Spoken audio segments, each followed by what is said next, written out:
But I don't think Washington or President Trump indeed want to or plan to have an invasion or an occupation of Venezuela like was done with Iraq. More likely, you're going to have continued strikes to try to pressure the regime, decapitate the regime perhaps.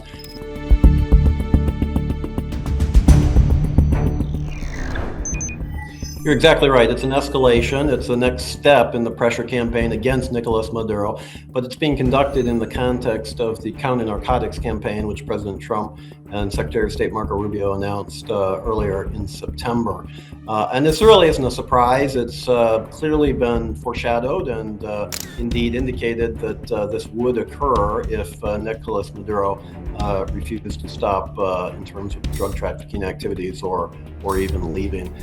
It's really an interesting question, and I think it's a bit of a parlor game in Washington right now. What is the end game here? Is it really a counter-narcotics strategy, which I think this strike clearly is part of, but is that the end game, or is the end game the departure of Nicolas Maduro? And I think that the data would suggest that the end game really is the departure of Maduro, in part because it's not just strikes against drug traffickers, but it's also embargoing and confiscating the illegal shipments of oil and things that really don't have direct relationship to drugs. But I don't think Washington or President Trump indeed want to or plan to have an invasion or an occupation of Venezuela like was done with Iraq.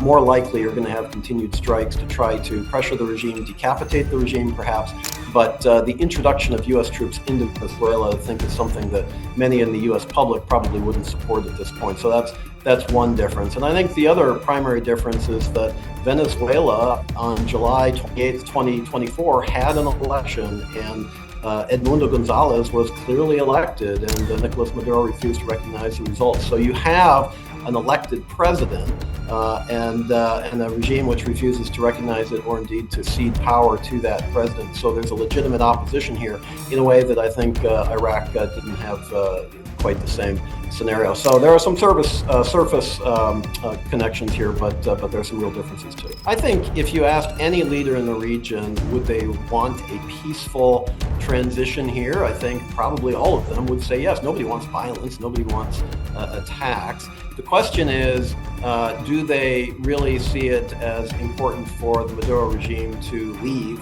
power in Venezuela? And what might that require in terms of making sure that that happens? I think there's an open question. Will economic pressure alone force the regime out? And I think there's a lot of skepticism that that would be the case. And if indeed, then whether force would be required. And under that scenario, then I think that's where a lot of folks in Latin America would begin to divide. And President Milei, for example, from Argentina, would be more supportive than certainly, as you mentioned, Petro from Colombia. Nobody in Latin America or the Caribbean wants to see the United States invading other countries, but there's also comes a point where the risk of not doing anything also affects them directly and their security interests as well. So it's a more nuanced approach here than perhaps we've seen in the past. Yeah, that's exactly right. There's a massive buildup of assets and expectations. The prestige of the United States indeed is on the line. So were President Trump simply to back down and say, well, we're not going to do anything here, I think that would be a massive black eye for the United States and indeed a propaganda victory for the Maduro regime. But again, I don't see that there's a whole lot of appetite to invade or occupy Venezuela either. So within those two extremes, there's a wide range of activities, and I fully anticipate that that would be where the administration will fall in the days and weeks ahead.